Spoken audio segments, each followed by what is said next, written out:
Bell Buckle, Tennessee, wasn't much more than a dot on the map, just a small town with a population that barely scratched 500. Nestled between rolling hills and thick forests, it was a place where people knew everyone's business, and no one ever locked their doors. It was peaceful. Too peaceful, some would argue. But then, that peace was shattered by the disappearance of Joel Paterson. Joel was a man of about 35, with a quiet demeanor that barely registered on the radar of most townsfolk. He wasn't married, didn't have any kids, and worked as a handyman for the people around town. He was a regular at the diner, though, sitting in the corner booth, staring out the window at the trees, his hands always stained with grease or paint. Most people would say Joel kept to himself, but he was harmless enough, just another face in a town that never asked too many questions. But then things started to change.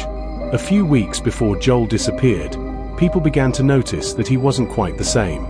He stopped talking to people at the diner, even when they tried to strike up a conversation. His eyes looked different, hollow, like there was something inside him that wasn't quite right. And at night, when most of the town was tucked away in bed, Joel would go out into the woods behind his house.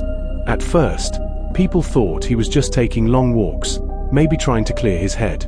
But as the days went by, rumors spread. Folks started whispering about strange sounds coming from the woods late at night. Some said they heard soft chanting, others swore they saw shadows moving between the trees, flickering in and out of sight like something was watching from the dark.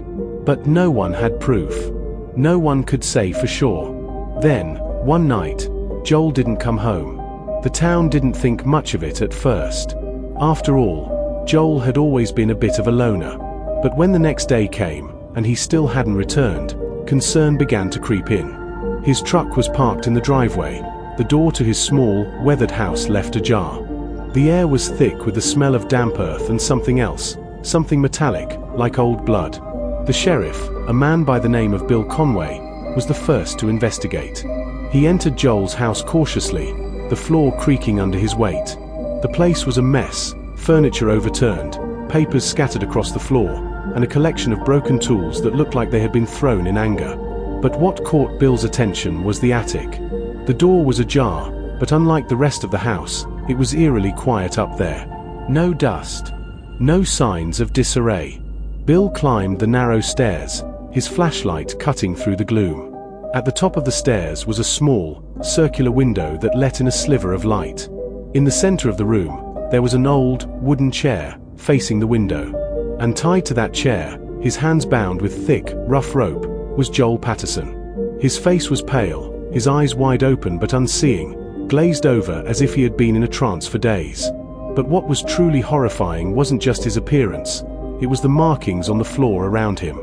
The dust had been disturbed, forming strange, geometric patterns, symbols that were almost familiar.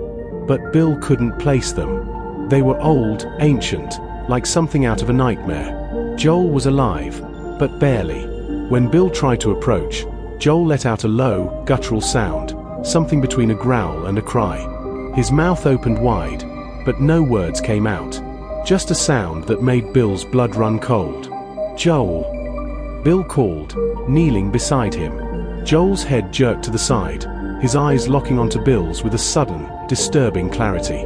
For a moment, it looked like Joel was going to speak, but instead, he whispered something incomprehensible. His voice, though faint, was laced with a kind of dread that made the air thick with tension. The sheriff backed away slowly, his heart pounding. He wasn't sure what to do.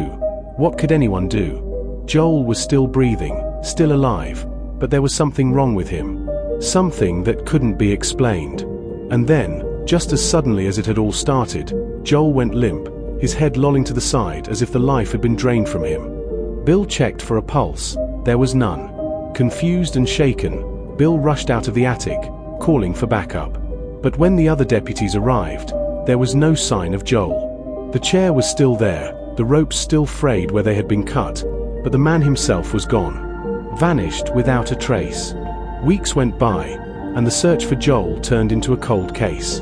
The sheriff never spoke of what he saw in that attic to anyone, and the townsfolk slowly stopped asking questions. They didn't want to know. But at night, sometimes, the people of Bell Buckle would hear the sounds. Soft at first, like whispers in the trees, but then they would grow louder. And every so often, someone would see a figure standing at the edge of the woods, still, like a shadow waiting to pounce. No one could say who it was. No one could say if it was Joel. And in the months that followed, there were other disappearances. People who had no connection to Joel, but who had been curious about the strange happenings in the woods. People who had gone missing, just like him. The last time anyone spoke Joel's name was at the diner, a few years later. An old woman, who used to be friends with his mother, mentioned that she had seen him one night. She swore she saw him standing on the edge of the woods, his eyes glowing faintly in the moonlight. But when she called out to him, he didn't answer. And that was the last anyone ever heard from Joel Paterson. No one knows what happened to him. Some say he's still out there, somewhere in the woods, waiting for the next person to come close enough to hear his whispers. Others believe the town itself holds the key to his disappearance, something dark and ancient buried beneath the ground, something that Joel accidentally stumbled upon. The mystery remains unsolved. And in Bell Buckle, the air is always just a little too thick, the shadows a little too long. People try not to think about it. But sometimes, when the wind blows through the trees, they can still hear that low, mournful cry, like someone calling out from the depths of the earth.